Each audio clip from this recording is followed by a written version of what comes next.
Willst das Neueste du erfahren? Nachrichten aus fern und nah, Klatschgerüchte, Tratschgeschichten, was, warum und wo geschah. Rundfunk, Fernsehen oder Presse geben täglich Auskunft dir. Früher war das nicht so einfach, da konnte das nur einer hier. Kiepenkerl im blauen Kittel und den Wanderstock zur Hand, Mütze, Pfeife und den Holzken, so zog er hier über Land. Ja, voll den Kopf wie Neuigkeiten, aufgeschnappt, mal hier, mal dort, stets bestrebt, sie zu verbreiten, Nachrichten von Ort zu Ort. Schwarzbrotstuten, Speck und Schinken und ein Körnchen für den Durst.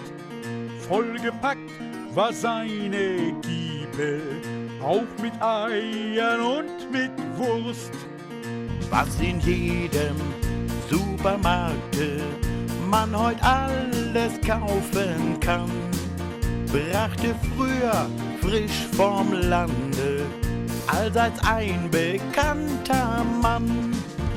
Kiepenkerl im blauen Kittel und den Wanderstock zur Hand, Mütze, Pfeife und den Holzken, so zog er hier über Land.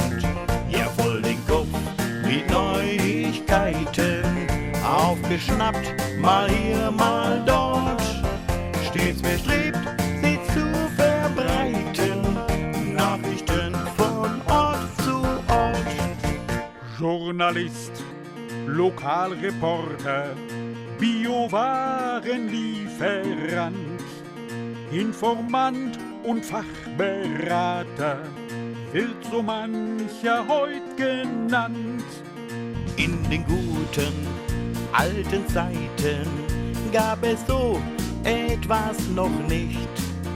Einen gab es und der war alles, ihm zu Ehren dies Gedicht.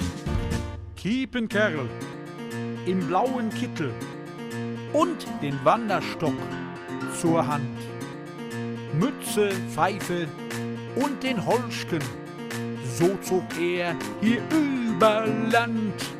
Ja, voll den Kopf wie Neuigkeiten, aufgeschnappt, mal hier, mal dort, stets bestrebt, sie zu verbreiten, Nachrichten von Ort zu Ort. Ja, das was den Kiepen